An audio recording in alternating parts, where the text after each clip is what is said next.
పితా పుత్ర పవిత్రాత్మ నామమున ఆమెన్. సిఎస్ఎస్ఏ జ్ఞానవాణి ప్రేక్షకులకు శుభోదయం. ఈనాడు తల్లి శ్రీసభ అమలోద్భవి మాత మహోత్సవాన్ని కొనియాడుతుంది. సృష్టి ఆరంభములో దేవుడు ఆదాము అవ్వలను తన వలె పవిత్రముగా కలుగచేశారు. వారికి పాపమంటే ఏమిటో తెలియదు. నిష్కల్మషులు. దేవుని ఆజ్ఞను మీరిన తరువాత సర్పరూపంలో వచ్చిన సాతాను ఆది దంపతులను శోధించి దేవుని ఆజ్ఞ ధిక్కరించడానికి పాలుపడినట్లు చేసింది. ఫలితముగా పాపమలినము సోకింది. అప్పటి నుండి మానవ జాతికంతటికి జన్మ పాపం సంక్రమించింది. మరో స్త్రీ ద్వారా విమోచన కలుగుతుందని సెలవిచ్చారు. సర్ప సంతతికి స్త్రీ సంతతికి వైరం అని పలికారు యావే దేవుడు.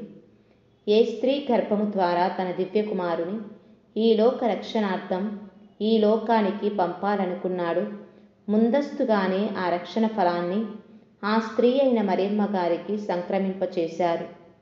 ఆ కారణముగా మరియమ్మ అమలోద్భవి మాత, నిర్మలమాత, విమలమాత, పరమపావని, జన్మపాప రహితోద్భవి, నిష్కలంక మాతని కొనియాడబడుతున్నది. నిష్కలంక ఉద్భవం అంటే కథోలిక శ్రీసభ సత్యోపదేశం ఇలా ఉపదేశిస్తుంది. ముక్తిదాతకు తల్లి కావడానికి ఆ పాత్రకు తగిన వరాలతో దేవుడు మరియమాతను సుసంపన్నం చేశాడు. శుభ సందేశం అందిస్తూ గాబ్రియేలు దూత అనుగ్రహ పరిపూర్ణురాలా అంటూ ఆమెను అభినందించారు.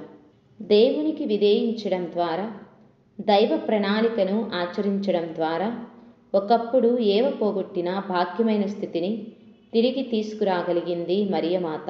మన నిష్కలంకం ఎప్పుడు? మరియమ్మ గారు తప్ప మానవుల్లో ఇంకెవరూ గర్భంలో పడినప్పటి నుండి నిష్కలంకులు కారు. బప్తిస్మ యోహాను కూడా గర్భంలో పడిన తర్వాతనే 6వ మాసంలో మరియమ్మ గారు యూదయా సీమలోని కొండ ప్రాంతంలో ఉన్న ఎలిసబెత్తమ్మకు సహాయం చేయడానికి వెళ్ళినప్పుడే మరియమ్మ గర్భములో ఉన్న సుతుడైన సర్వేశ్వరుడు ఎలిజబెతమ్మ గర్భములో ఉన్న శిశువును పవిత్రపరిచారు. వారు మినహా ప్రతి ఒక్కరం జన్మ పాపముతో పుడతాము. జ్ఞానస్నానమప్పుడు ప్రతి ఒక్కరం నిష్కలంకత్వం పొందుతాము. జ్ఞానస్నానం పొందిన వారు దేవదూతల మాదిరి, పునీతుల మాదిరి రూపాంతరం చెందుతారు. అలాగే నిండు మనస్సుతో, నిజమైన పశ్చాత్తాపముతో పాప సంకీర్తనము చేస్తే అటు ఇతరులతోనూ, పర్యావరణముతోనూ, దేవునితోనూ, మనతోనూ సఖ్యపడితే మరోసారి అమలత్వాన్ని పొందుతాము.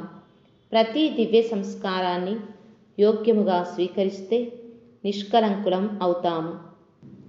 వ్యాధిగ్రస్తులు దివ్య సంస్కారాన్ని స్వీకరించినప్పుడు సన్మనస్కులవుతారు. పాపం మలినం లేని వారందరూ నిష్కలంకులే. అట్టివారు పరమ పవిత్రుడైన దేవుని ముఖాముఖిగా దర్శించగలరు. స్వల్ప పాపములతో తను చాలిస్తే ఉత్తరించు స్థలములో ఉంటాము.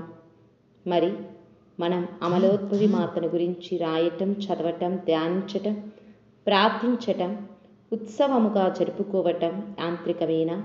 లేక మన జీవితాలు మారుతాయా? పాపము అనగానే 10 ఆజ్ఞలకు, తిరుసభ కట్టడలకు వ్యతిరేకముగా కట్టుకున్న చర్యలే.